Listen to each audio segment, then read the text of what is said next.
Admission of a பார்ட்னரில் என்ன சொல்லணும்னா அதே தான் இப்போ ரிட்டையரிங் பார்ட்னர், அதாவது ரிட்டையர்மெண்ட்லேயும் அதே கண்டிஷன் தான். இந்த கேபிட்டல் அக்கௌண்ட் பார்ட்னர்ஸ் கேபிட்டல் அக்கௌண்ட்டில் வரும்போது என்ன வரணும்னா அந்த டிக் பண்ணது மட்டும்தான் வரணும். அதுக்கு அடுத்தது ரிவல்யூஷனில் பொறுத்த வரைக்கும் ப்ராஃபிட்டா லாஸா அது வரணும். அப்போ நம்ம டிக் பண்ணது பொறுத்த வரைக்கும் பார்த்தீங்கன்னா லைபிலிட்டி சைடில் முதல்ல வந்து கேபிட்டலில் டிக் பண்ணியிருப்போம், அதாவது ஜென்ரல் ரிசர்வ் டிக் பண்ணியிருப்பீங்க. அதுக்கு அடுத்தது வந்து கேபிட்டல் டிக் பண்ணியிருப்பீங்க. நம்ம பார்ட்னர்ஸை கேபிட்டல் அக்கௌண்ட் போடும் போது முதல்ல எடுத்தான பை சைடில் பை பேலன்ஸ் ப்ராடம் 3 பார்ட்னருக்கும் காலம் ஓப்பன் பண்ணிக்கிங்க. ஃபர்ஸ்ட் டிக்கு பொறுத்த வரைக்கும் பார்த்தீங்கன்னா 82,000, அடுத்தது பிக்கு பொறுத்த வரைக்கும் பார்த்தீங்கன்னா 60,000, பிக்கு பொறுத்த வரைக்கும் பார்த்தீங்கன்னா 75,500. இப்போ யார் ரிட்டையர்மெண்ட் ஆகிறாங்களோ அவங்கள ரவுண்ட் அப் பண்ணிக்கிங்க, ஒரு ஐடென்டிஃபிகேஷனுக்காக தான். அடுத்தது ரிசர்வ் அமௌண்ட்டு டிக் பண்ணதில் அதை வந்து அவங்க ஷேரிங் ரேஷியோ தான் நம்ம வந்து பிரித்து கொடுக்கணும். அவங்க ஷேரிங் ரேஷியோ பொறுத்த வரைக்கும் 2:2:1.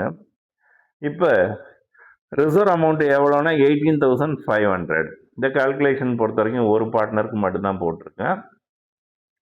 அப்போ 18,500 இன்டூ 2/5 ஷார்ட் பண்ணிங்கன்னா எவ்வளோ அமௌண்ட் வருதுன்னா 7,400 வருது. அதே மாதிரி பிக்கு பொறுத்த வரைக்கும் பார்த்தீங்கன்னா அதே 7,400, ஏன்னா 2:2:1 தான். இவருக்கு பொறுத்த வரைக்கும் எவ்வளோ அமௌண்ட் வருதுன்னா 3,700 வருது. அப்போ டிக்கு பொறுத்த வரைக்கும் 7,400, அதே மாதிரி பிக்கு பொறுத்த வரைக்கும் 7,400, அதே பிக்கு பொறுத்த வரைக்கும் 2,700. இதுக்கு அடுத்தது குட்வில் அமௌண்ட்டு. இந்த அட்மிஷன் ஆஃப் ஏ பார்ட்னரில் பொறுத்த வரைக்கும் பார்த்தீங்கன்னா குட்வில் அமௌண்ட்டை வந்து அந்த 2 பார்ட்னரும் ஷேர் பண்ணி எடுத்துக்கிறாங்களே இந்த ப்ரீமியம் ஃபார் குட்வில்ல.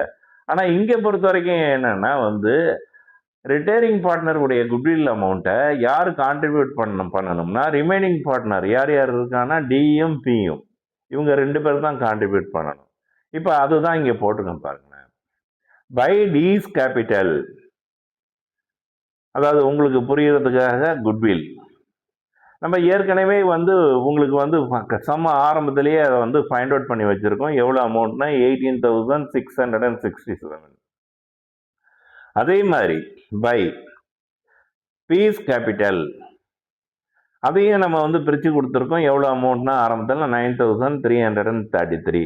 இந்த 2 அமௌண்ட்டையும் நீங்கள் யாருடைய காலத்தில் போடணும்னா ரிட்டையரிங் பார்ட்னருடைய காலத்தில் போடணும். அது கேர்ஃபுல். அடுத்தது இப்போ அக்கௌண்ட்டை க்ளோஸ் பண்ண போகிறீங்க. அதுக்கு முன்னாடி ரீவேல்யூஷனை செக் பண்ணுறீங்க. ரீவேல்யூஷன் ப்ராஃபிட்டாக லாஸும் சொல்லி பார்க்குறீங்க. நமக்கு ரீவேல்யூஷன் லாஸ். அப்போ ரீவேல்யூஷன் லாஸ் வந்ததுன்னா இந்த சைடில் வந்துடும், அதாவது எங்கே வந்துடும்னா டெபிட் சைடில் வந்துடும். அப்போ டூ ரீவேல்யூஷன் லாஸ் நம்ம ஆல்ரெடி ரீவேல்யூஷன் அக்கௌண்ட்டில் ஷேர் பண்ணி கொடுத்துருப்போம். 4,400, அதே மாதிரி 4,400, இவருக்கு 2,200. அடுத்தது யார் ரிட்டையர்மெண்ட் ஆகிறாங்களோ அவங்கள முதல்ல அக்கௌண்ட்டை க்ளோஸ் பண்ணுங்க. இப்போ பாருங்களேன், பி தான் ரிட்டையர்மெண்ட்டு, அவர் டோட்டல் போட்டேன் எவ்வளோ அமௌண்ட்னா 95,000. அதே 95,000 இங்கே அவருடைய காலத்துக்கு நேராக டெபிட் சைடில் போட்டுட்டேன். இப்போ கீழே அட்ஜஸ்ட்மெண்ட்ஸில் எங்கேயாவது பெய்ட் ஆஃப் இமீடியட்லி ஏதாவது கொடுத்துருக்காங்களா அப்படின்னு சொல்லி பார்க்குறோம். அதாவது பெய்ட் ஆஃப் இமீடியட்னா ரிமைனிங், அதாவது ரிட்டையரிங் பார்ட்னருக்கு உடனடியாக பணத்தை கொடுத்துட்டோமா இல்லையா, அந்த இன்ஸ்ட்ரக்ஷன் ஏதாவது சொல்லியிருக்காங்களா, நம்ம தான் ஒன்றுமே சொல்லலை. அப்போ நாம் என்ன பண்ணணும்னா அவருக்கு பேலன்ஸ் ஆகிற அமௌண்ட் இருக்குது பாருங்களேன். எவ்வளோ அமௌண்ட்டுன்னா இந்த 91,000 இருக்குது பாருங்கள், பேலன்ஸ் ஆகுது பாருங்கள். அதாவது 94,400ல் லாஸ் அமௌண்ட்டு 4,400 போயிடுச்சுன்னா ரிமைனிங் 91,000 பிஸ்னஸ் வந்து ரிட்டையரிங் பார்ட்னருக்கு கொடுக்க வேண்டியிருக்கு. அப்போ கொடுக்கும் போது எப்படி சொல்கிறாங்கன்னா கடன் சொல்லிடுறாங்க. அப்போ 2 பீஸ் லோன் அக்கௌண்ட், அதை என்னன்னு போடணும், 2 பீஸ் லோன் அக்கௌண்ட் அப்படின்னு போட்டுட்டு அதை ரவுண்ட் அப் பண்ணிக்கிங்க பெருசில். டிக்கு டேஷு, அதே மாதிரி பிக்கு டேஷு. இப்போ நீங்கள் எப்பொழுதும் போடுற மாதிரி ரிமைனிங் பார்ட்னர் இருக்காங்க பாருங்கள், டிக்கும் பிக்கும் அக்கௌண்ட்டை க்ளோஸ் பண்ணுங்கள், அதை தூக்கி டெபிட் சைடில் போடுங்க. அப்போ டிக்கு பொறுத்த வரைக்கும் எவ்வளோ அமௌண்ட்டு பேலன்ஸ் ஆகுதுன்னா 66,333. அதே மாதிரி பிக்கு பொறுத்த வரைக்கும் எவ்வளோ பேலன்ஸ் ஆகுதுன்னா 67,667. இதை தான் நம்ம என்ன பண்ணுவோம்னா டூ பேலன்ஸ் கேரி டவுன், இதுதான் க்ளோசிங் கேபிட்டலாக நம்ம ட்ரீட் பண்ணிக்க போகிறோம். இது இப்போ நாம் பார்த்தது எது பார்த்துருக்கோம்னா உங்களுக்கு பொறுத்த வரைக்கும் பார்ட்னர்ஸ் கேபிட்டல் அக்கௌண்ட் பார்த்துருக்கோம். அதுக்கு அடுத்தது பேலன்ஸ் ஷீட் இப்போ பார்க்க போகிறோம். பேலன்ஸ் ஷீட்டு பார்ப்போம்.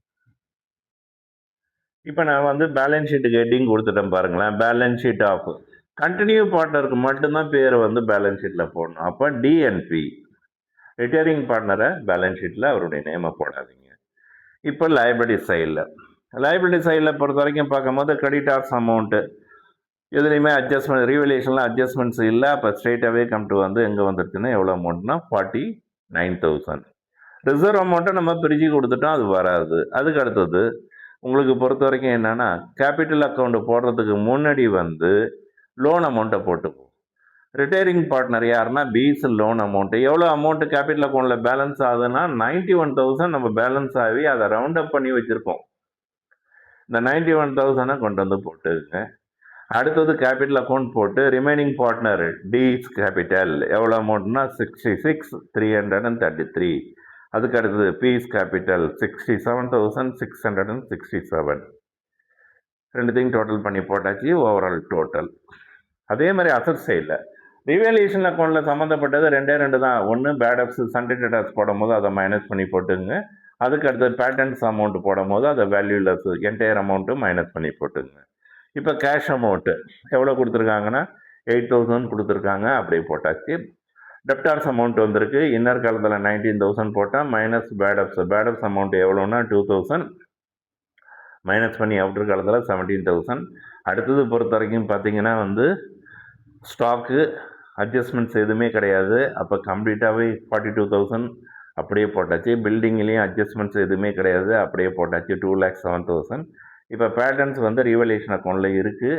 9,000 இன்னர் காலத்தில் போட்டேன். என்டையர் அமௌண்ட்டும் வேல்யூலெஸ். அப்போ அந்த 9,000 மைனஸ் பண்ணிட்டேன்னா என்ன வருதுன்னா நில், அதாவது 0. இப்போ அசட் சைடில் உள்ள டோட்டல். இப்போ அசட் சைட்லேயும் லைபிலிட்டி சைட்லையும் நமக்கு கரெக்டாக டேலி ஆகிடுச்சு. சம்மு பொறுத்த வரைக்கும் ரொம்ப ஈஸி தாங்க. உங்களுக்கு கொஸ்டினில் பொறுத்த வரைக்கும் பப்ளிக்கில் பார்த்தீங்கன்னா உங்களுக்கு கேட்கக்கூடியது பார்த்தீங்கன்னா ரிவல்யூஷன் அக்கௌண்ட்டும் கேபிட்டல் அக்கௌண்ட்டும் நல்லா தரவாக போட்டு பார்த்து ப்ராக்டிஸ் பண்ணிக்கிங்க.